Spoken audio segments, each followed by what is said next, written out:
Hello everyone, welcome to the Political Science Show. I'm here today with Adam Saltsman.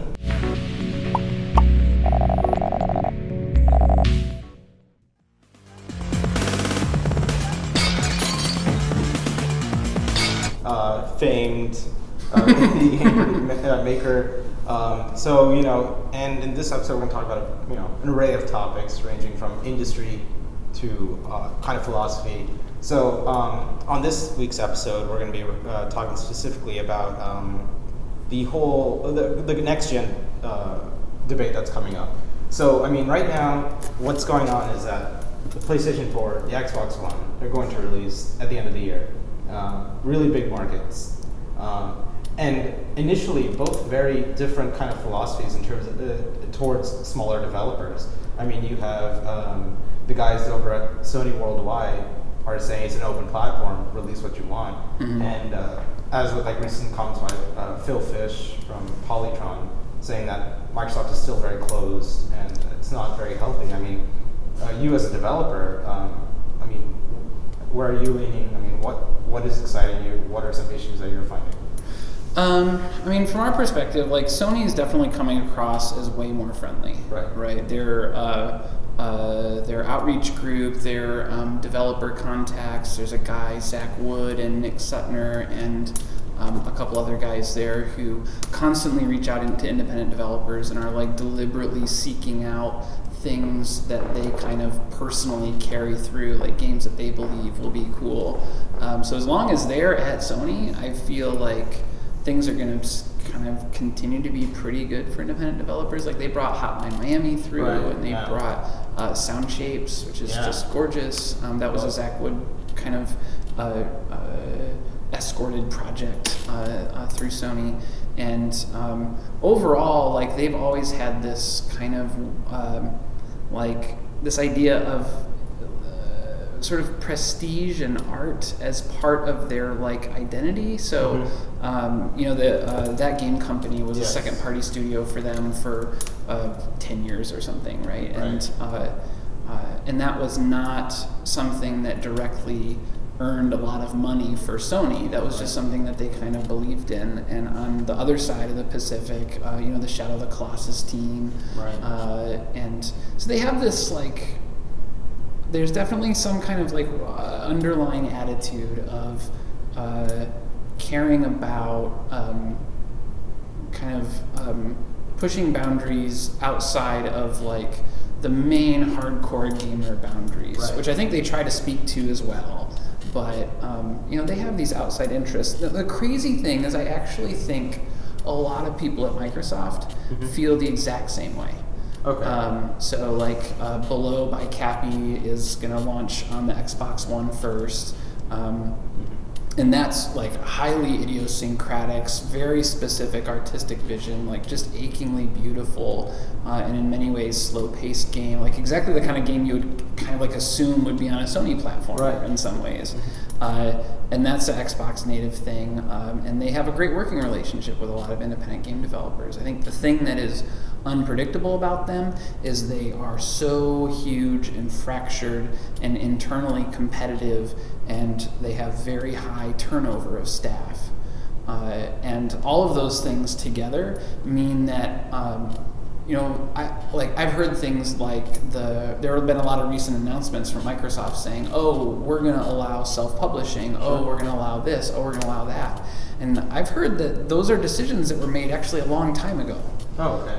But it's just a big machine. It just takes a long time for data to move from one place to another and to get everybody to agree to the same things. I don't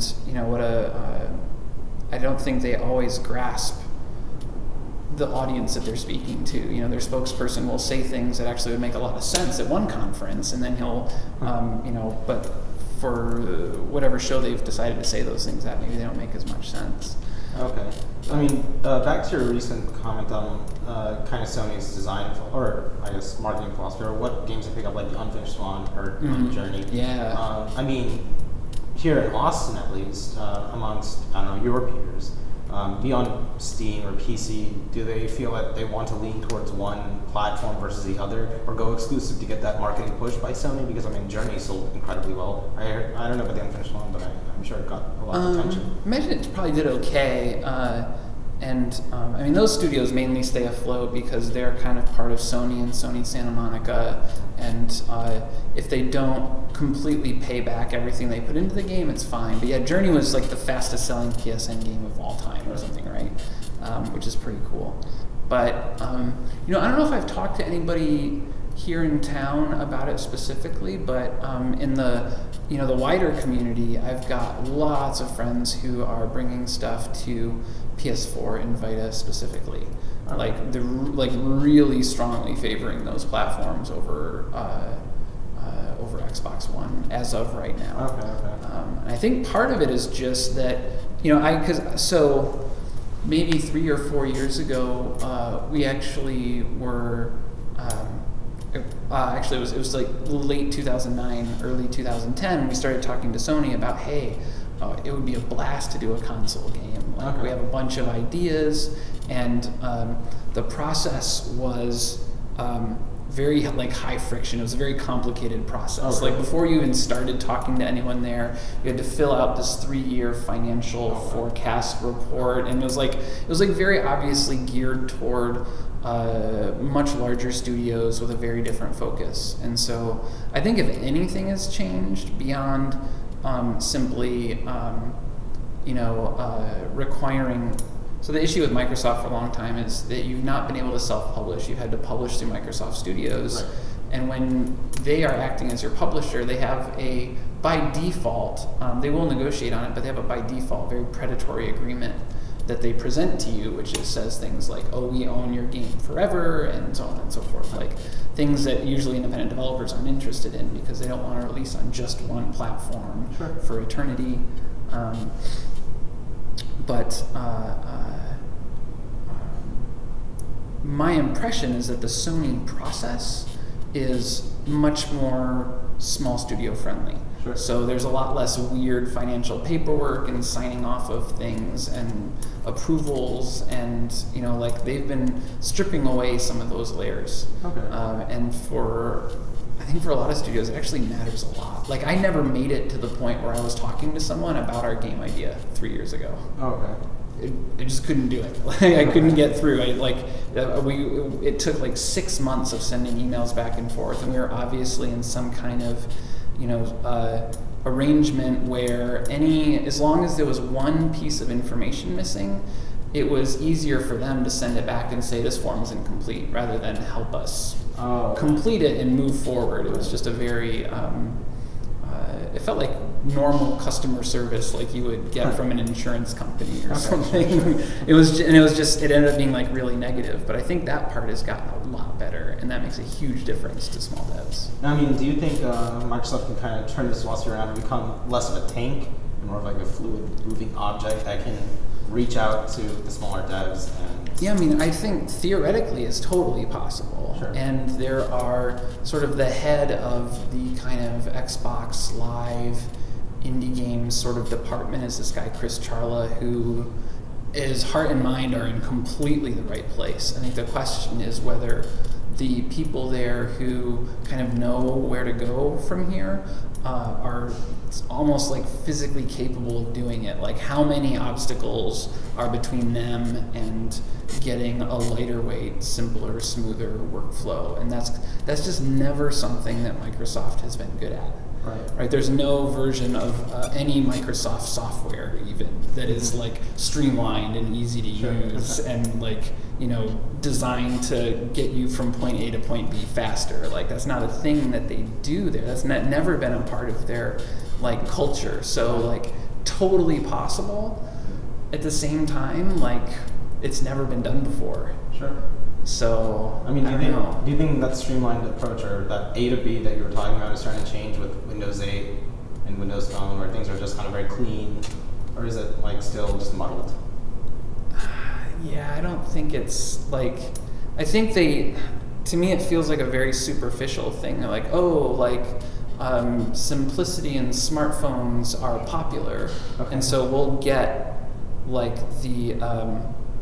we'll use the appearance of that, right, to try and like continue to appear modern and competitive. But I don't think the underlying philosophy is really taking hold. I would be really surprised if there's just like there's so much infighting at that company, and there's so much just at Microsoft as a whole, not really the games department specifically. It's just difficult. So I mean, to you, what is one company that does have a lot of any company that has a lot of good fluid communication amongst one another, amongst different departments that can get kind of these things moving quickly? Is it Google, Apple, something like that? Even the game studio. Like companies that size, I've never. I don't know if I've ever seen it happen. I don't know if I've ever seen like that that ability to react rapidly and like iterate rapidly. It's something that I think Google used to be really good at, and they're probably the best example. Like, but they also, they have this kind of always in beta thing, which has its ups and downs. When if you have Android games up for sale, you really want access to your financial paperwork and things, so you can do your taxes. You don't want that to be in beta still. Okay. And it kind of is all the time. Like there was huge changes to it like a month ago. Right. And that broke half of it. So was it Gmail in beta for like 10 years or something? Yeah, something yeah. And it works really good now, but I think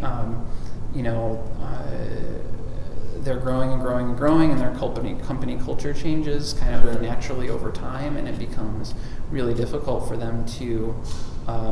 The thing that gets hard is a lot of the time, innovation and iteration usually means throwing stuff away. Sure. Yeah. Oh wow, this whole branch, I know we thought this was a good idea, it's crap, it's gotta go. Okay. And that's hard when that branch represents the work of like 20 different people and 2 different vice presidents with stock options, something or others. Like, I think it gets really, it gets harder to shift things and put things out to pasture that meet it, and but then at the same time, like they closed Google Reader. Yeah. I don't know. What is that like? A lot of people were. How is that the one thing that they do that got put out to pasture? That's crazy. Yeah. I'm sure there are other things. I don't know. Yeah. So, I guess looking forward, by the end of the year, what games, at least from these 2 companies, Microsoft, Sony, are you more excited about? Are you excited about Jonathan Blow's The Witness, or? Yeah, I'm really excited about The Witness. It kind of almost goes without saying. Like it's, I have pretty high expectations of it. Below on Xbox, I probably have to be patient, but I also like. It sounds. It seems kind of like bro-y or whatever, but a lot of the Call of Duty developers left, started a new company called Respawn. They're doing this game Titanfall. It looks awesome. It looks really good. And I've talked to some of the developers, and they have a really strong focus on making the gameplay about more than shooting. Sure. Which actually is really appealing to me. That's a big deal. I like to play competitive games, and I don't specifically love point and shoot as my main thing, and so but on the flip side, like PS4 has this like library of 20 or 30 great sounding indie games, and I have a PlayStation 3 and an Xbox, and actually had all of PlayStations forever, and for the most part they make really nice hardware. I have the newest Xbox you can get, and it still sounds like a jet engine, has a tray loader thing, the Wi-Fi in it's crap, it overheats really easily, like it's still just I don't know, like it should be no surprise that Microsoft was never a hardware company. Oh yeah, I think the first truly beautiful product they themselves made was the Surface. Right. Which even then has some like design flaws, like low battery life. Incredibly expensive. Well, it's hard. Sony did hardware for how long, 30 years or 50 years or something before they started making game consoles. And even their first generation game consoles were crazy. You used to have to put the PS1 like upside down with the lid off to get the laser to align and read discs right after a while. Like those were shady pieces of hardware. I mean, do you think like Microsoft should, I guess, hire other companies to do their hardware design? I mean, Nokia is doing a lot of their. I mean, maybe they're figuring it out. Like the Xbox One is definitely the best looking console they've ever made. It looks a lot like a PS3. Looks like a cable box. Kind of, yeah. It's got a slot loader. Sure. It's got a Blu-ray drive. It's got better Wi-Fi. It's got all of the things that I actually think are really solid pieces of design on my 8-year-old PS3. But the PS4 looks about the same too. Like they're not really easy. I can't distinguish between them particularly easily. VCR size box that plays cool games. So the last question I want to ask you is, do you see yourself developing a game for one of these two platforms at any time in the future, or am I poking at something that should be poked at just yet? No, we don't have anything specifically planned, but I think it would be. I think it would be really fun to make a PS4 game. Definitely indie, probably 2D, but I still way prefer when you work from home and you work on the computer all day. I have a really hard time being willing to play games on my computer at the end of the day. So most of the games I play are like iPad or 3DS or PlayStation 3.